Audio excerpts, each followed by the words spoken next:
Hi guys, my name's Alex. I'm the graphic designer at Restrap. I've been on most of the tours that we've done since 2016, and we're going to talk a bit more about our rigs for the Scotland tour. Going to be a film called Loch-Down coming out soon.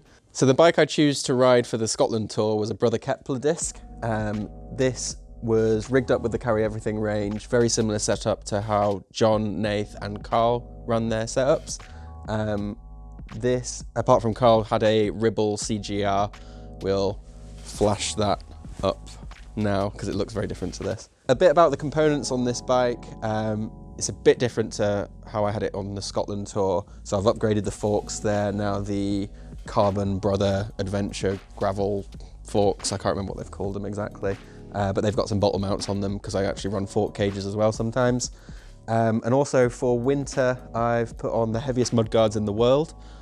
So these have actually got a little pannier rack on them as well.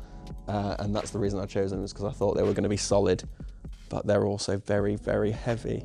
On the rear of the bike, we have the saddlebag, and what I tend to do is I put all of my sleeping stuff in here. So all my camping stuff, my tent, my sleeping mat, my sleeping bag. Sometimes I even stuff my down jacket into the back end if I think that it's going to be a cold day.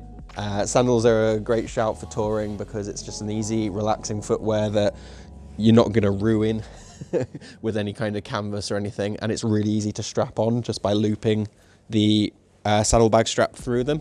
And then of course the controversial dangle mug. It works for me. I've got a large frame bag which I've decorated with some terrible patches, and the large bar bag. This in Scotland, if you ever do a tour, it doesn't matter what time of the year, take one of these with you, these little midge head nets. They look ridiculous, but save your ass riding or chilling out with your friends, having some drinks.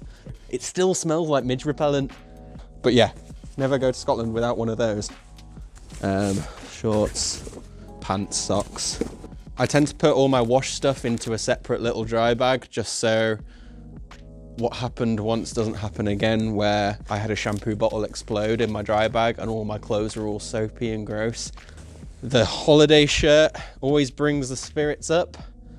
This is my all-time favourite, which featured heavily in the America tour and the Scotland tour. It's beautiful. So that's my setup, which is very, very similar to Nathan's, John's and Carl's. And now Chris will show you his bike. I think you should edit this so I just suddenly pop change and it's then... You're right, everyone. My name's Chris, 34 years young, Aries, good sense of humour. So unlike everyone else that went... Unlike everyone else on the tour, I do not actually work for Restrap. Basically, I met Nathan back in 2013, just when I started riding fixed gear bikes with another couple of my friends.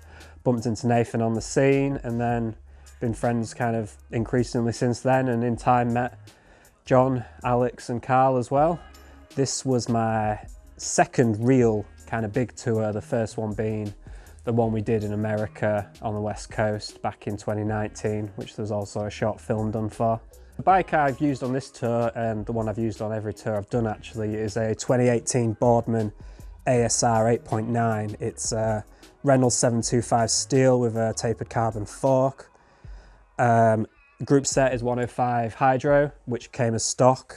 So yeah, I guess overall the loadout of baggage I've got is obviously Restrap, but as well it's quite different from everyone else, and this is really just personal preference. Weirdly, I find camping and touring quite claustrophobic, which sounds stupid because, you know, you're outdoors, but having a lot of stuff that you need inside a tent and having to pack it away and get it out and pack it away in a very enclosed environment like a tent, or having a very limited amount of space, I find very stressful. So for me, I was quite willing to take a little bit more weight to have extra compartments and a bit more space. So in the morning, I'm not having to cram everything into a very small volume. This is pretty much exactly as I had it on the tour itself. So starting at the back, I've got two small Restrap panniers, they're 13 litres each. You can see as well that I actually chose to mount my tent poles on the back of the rack. The reason for that twofold. A, it means I can squish down the tent on the front to fit comfortably within the bars. B, it operates quite well as keeping your bum dry if you get road spray on a wet day. Plus it looks pretty cool, I think, as well. So then moving forward to the front of the bike, I've got an old style Restrap bar bag with little clip-on attachment. And what I keep in the dry bag within the bar bag is my tent, inner, outer, pegs and ground sheet. And I've actually got them all separate at the front, just because one thing I hate on tour is wet and dry stuff getting mixed up and any wetness soaking into the rest of your stuff. As I said before, I'm a bit of a compartmenty freak, and I like to be able to find things easily and dig them out. So I had a very, very specific load out of where the equipment was. So all my camping stuff lived here. Cycling kit and off the bike clothes here. That's electronics and snacks, and then my tent up front.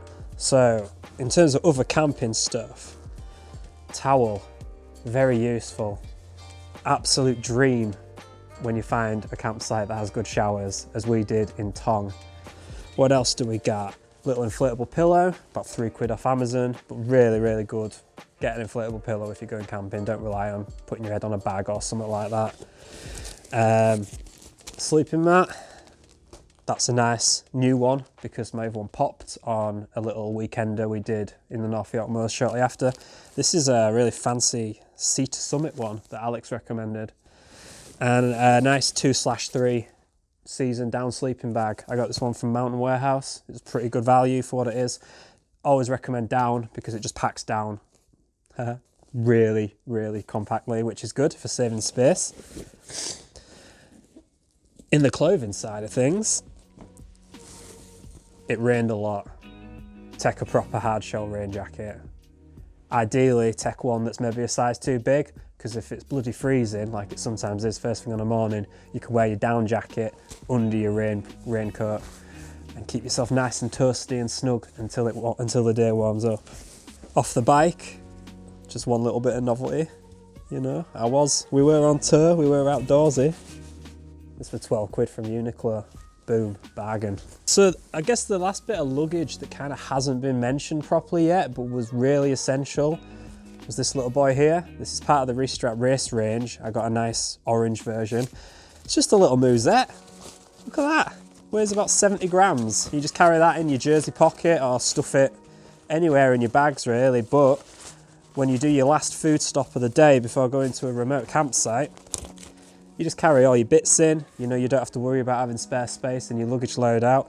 In Scottish currency, this will carry 5 cans of Tennent's and 2 to 4 sausage rolls, depending on size. It's absolutely ideal for that last 10 miles when you really need to get your bits and bobs to where you're putting up camp for the night. Essential stuff, absolutely essential.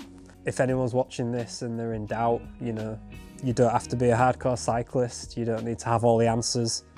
Just get what you think you need, watch videos like this and just get out there and do it because it's ace. Believe it, if I can succeed in touring, then anyone can. So hopefully some of the tips and tricks are quite useful.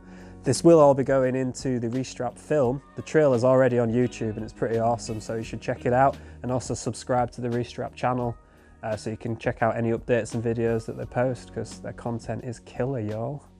Like and subscribe. This is where the magic happens.